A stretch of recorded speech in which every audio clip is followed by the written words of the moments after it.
බුවන් සුබ දවසක් ඔබට යහපත් දවසක් වෙන්න කියලා ප්‍රාර්ථනා කරනවා. නිරන්තරයෙන්ම ඔබේ ජීවිතයේ වටිනාම දේවල් පිළිබඳව ඔබ හරියට හිතනවා. එහෙම නේද? ඔව්. ඔබේ පෞරුෂය පිළිබඳව ඔබ හිතනවා. ඔබේ රූපය පිළිබඳව ඔබ නිරන්තරයෙන් හිතනවා.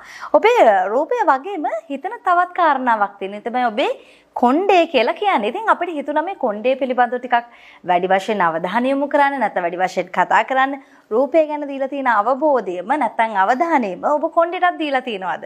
එහෙන් ප්‍රශ්නයකින් අපි සූදානම් වෙලා ඉන්න අපේ කතා බහ ආරම්භ කරන්න. අද ටිකක් වෙනස් විදිහේ කතා බහකින් වෙනස් විදිහේ කෙනෙකුට තමයි අපි ආරාධනා කරේ. අපිත් එක්ක එකතු වෙන්න කියලා කතා කරන්න. නිරන්තරයෙන්ම මෙවැනි දේවල් පිළිබඳව කතා කරන්න. නැත්නම් ඔබේ රූපලාවන්‍ය හා ගැටලු හා සම්බන්ධයෙන් කතා කරන්න වෛද්‍යවරියන් තමයි නැත්නම් වෛද්‍යවරුන් තමයි අපි මුණ ගැසන්නේ. නමුත් අපිට හිතුණා රූපලාවන්‍ය ක්ෂේත්‍රයේ නියෝජනය කරමින් එහෙම කෙනෙකුට ආරාධනා කරලා ඔබට තියෙන ප්‍රශ්න වලට නිවැරදි විසඳුම ලබා දෙන්න පුළුවන් හරිම දේ නිෂ්පාදන පෙළක් අසරින් ඔබට කියා දෙන්නටයි සූදානම් වෙලා ඉන්නේ. එහෙනම් ඉතින් අපි සුපුරුදු විදියට වැඩසටහන ආරම්භ කරන්න සූදානම්.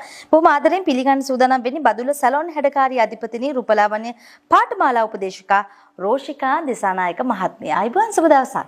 අයිබෝන් සුබ දවසක්. හරි අපි කතා කරමු මේ වසර දෙකක් පුරාවට ඔබේ විශ්වාසයේ දිනු සන්නාමය තමයි රූ සිලොන් කියලා කියන්නේ. ඉතින් ඒ ආයතනයේ මගින් ගොඩක් වෙලාවට නිෂ්පාදන පෙළක් හඳුන්වා දීලා තිනවා. ඒ අතරිනුත් කොණ්ඩේ හා සම්බන්ධයෙන් නැත්නම් ඔබට නිතර දකින්න තියෙන මුහුණු පොතේ දකින්න තියෙන ඒ තරක් නේ රූපවාහිනී වැඩසටහන් වලදී දකින්න තියෙන නිෂ්පාදනයක් තමයි කේශවර්ධනී තෛලයක් තමයි ඒ රූ කේශා කියලා කියන්නේ.